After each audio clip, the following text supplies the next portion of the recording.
Click the links to send me stuff or get in touch. The comic industry needs a come-to-Jesus moment right now. The alt-left comic industry, let's split them into a few groups. The older guys with IP money coming in, they don't care if the industry dies. They own a few homes, they can retire. Then the other group does not have FU money. Their stuff is not selling well enough to get residuals. Their characters aren't getting turned into movies. They're the ones people joke about. They crowdfund sandwiches because they spend money on musicals. They actually make less money in comics than if they worked in advertising. But comics gives them Twitter cred. But here is something many normal, sane people don't understand. SJWs would rather rule in hell than serve in heaven. Here's a little, just my 2 cents. When someone extends the olive branch, at least talk to them. Don't just do what this guy is doing here. At least entertain the discussion. Take it one step further. As long as you're talking, you're not fighting. That's the kind of the rule of bargaining. Or any conflict is as long as you're talking, as long as you're at the table.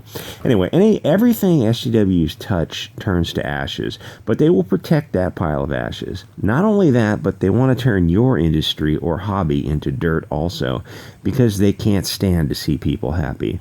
The far-left extremists in SJW Comics have witnessed the exodus of their flock from the promised land into the desolate wilderness of Comicsgate. But to their surprise, we have made a garden in the desert. We didn't find a garden, we made it. The SJWs found a garden, destroyed it, and called it peace. They can't create, they can only destroy. It's also tiresome. Now it appears that many of these alt-left comics people are no longer going to be making comics. They got the order to cease work immediately. The money is gone. Put your pencils down because we can't even buy what you're in the middle of. In fact, some of these people are going to be lucky to get their last paycheck. You know, it's funny that Heather Antos left a good job that probably is still in an industry that is doing fine to go back to one that is in deep trouble because she doesn't get any dopamine hits for working in gambling, which she always wanted to work in. Then when she went back to comics, she always wanted to work in comics. And now she'll be going to something else that she always wanted to work in. Yes, Comicsgate and SJW Free Comics is going to have the last laugh. Marvel was barely selling in brick-and-mortar stores. Going digital is going to cut things in half. But in that regard, for many, it's a binary. After this not Japanese event, they can no longer afford to work in comics. Maybe it can be a part-time job while they do something else. Mainstream far-left comics was a subsidized industry or an artificially inflated one. They had an ever-shrinking audience, and they didn't have talented writers. But they had the unique situation of customers that would buy number ones simply because they were number ones. So these first few issues subsidized the later issues that weren't as profitable. When they reached the point of needing an influx of cash, they canceled it, released a new number one, and started the cycle over again. But keep in mind, the brand name characters that their forebears created were always going to sell just based on name recognition. When people asked, why didn't you just create new characters instead of turning the old ones diverse or gay? They did create new characters, but they didn't sell because people don't like propaganda unless it's very subtle. People like Mark Waid are as subtle as a sledgehammer. Ignited had Kwanzaa and Waid teaming up to say F the people of the Blonde and Uggs for 8 issues. Ignited number 1 opened at 9,000 sold. That's $36,000 split many ways. The sales just went downhill from there. Here's an interesting thing. Matt says, and why would anyone want to be friends with a group based around harassment and abuse? How hateful and harassing is this group when they offered friendship? You want to explain that one to me? But now things have changed. Comicsgate was a gnat compared to mainstream comics, but almost overnight, Comicsgate market share has blown up. Judging from reading Twitter, the SJWs are incandescent with rage. They're feeling threatened. The empire that they had ruled has almost disappeared. Why would people follow Mark Waid or Gail Simone if they aren't writing comics? Or even people like Ren Famous or Tim Doyle. Without comics, you see what giant douchebags they are. The only thing making them Twitter famous was comics. Nobody cares about Gail Simone, the hairdresser. People only care about Gail when she can be used to write propaganda. Nobody is going to be demanding a reboot of Plastic Man with his preferred pronouns. Combine that with no conventions for a year or two, and people are going to forget who these people are. Comicsgate is ascendant. Mainstream is in decline. That's not hyperbole. You're watching it happen before your eyes. I think all crowdfunded comics are going to do pretty well. You have two opposing forces going on. Money is tight, so people are going to be choosy, but they still want comics. But now the people who supply 99% of hard copy suddenly are greatly reduced. Comicsgate is here to service you. So ignore the soy boys who used to make mainstream comics. You notice I'm not saying mainstream comic professionals because in 3 months, a lot of these people, I guess, are not going to be around. I mean, how long can you go on a hiatus, a furlough, before you realize that there's nothing to return to? Now is the time for you to get to work on your comic. It's good to have as much of it done as you can before launching. The SJWs are doubling down with their hatred of Comicsgate. Let them. We have product. They don't. Let Comicsgate fill that gaping hole in your life. I think YouTube channels and IndieCron are going to start getting a lot more views as this thing goes along. So, this guy says, I'm a friend and fan of all these people. I'm not CG.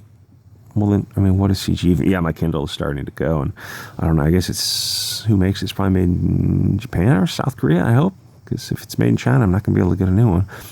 But I support him and many good people like EVS, John Malin, Coney Waves, I don't know who that is, and folks who aren't Comicsgate, J. Scott Campbell, and many who oppose Comicsgate, like Donna Cates, Sienkiewicz. I believe in friendship, tolerance, love, and good comics. Bill says, I'm all for your ideals of friendship and good comics, but I really want no part of the Comicsgate crowd. Life's too short. This guy put out a nice tweet, man. He said he's tolerant of everyone. I believe in friendship and tolerance. He's extending the olive branch, and you're saying, I want no part of it. What is wrong with you people? Oh my God. Oh my God. I've never known people like this in comics. I've never in my life come across, well, no, it's not exactly fair, because most of the time when we come across people like this, we just turn the other way as quickly as we possibly can. If I met someone like Bill in person, I'd be like, okay, nice talking to you, I have to go, and never talk to you again. Because you're effing poison, man. I don't want you around me. No, we can't work on anything together because you're scaring away the customers. Why would anyone want to be friends with a group based around harassment and abuse? Well, it's not harassment. He's offering you the olive branch. Okay, guess we're just supposed to forget Ethan helped fund a nuisance lawsuit that will hopefully be thrown out soon. Well, I guess it survived summary judgment. That means it's a civil procedure term. It means there is a basis for which relief may be granted. I haven't been following it, but it's been out for about a couple of years now. So it's beyond that point of summary judgment. They're doing pretrial stuff against Mark Waid because of these annoying weirdos and friends like this. Well, it's not a nuisance suit. Mark Waid defamed Richard Meyer and tortiously interfered with contract. I don't say allegedly defamed or allegedly tortiously interfered because I have a good faith belief from reading his Facebook and Twitter that he did those things. Yes, he met the elements of defamation and my understanding of the elements of tortious interference in Texas. So, it's not a nuisance lawsuit. And then someone else says down below, it says something like, oh, well, Comicsgate is bypassing the stores. You guys aren't helping the stores out. Well, because of people like Mark Waid kept jawbreakers out of the stores. If it wasn't for your boy Mark Waid, these products would be in stores. You have to think about that. I don't know if a lot of these people are aware of the history of Mark Waid or what a colossal douche canoe he is. but he is evil. Okay, let me take a look at these. He says, nuisance lawsuit. Is that why I wasn't thrown out and a trial date was set? Mark Waid brought it all on himself. F Mark Waid. F Mark Waid and his fat pumpkin head. Yeah, let's act like Mark Waid is a victim here. Meyer tweeted the addresses and phone numbers of comic shops, so places of business. He publicized the already public information of business addresses, the businesses.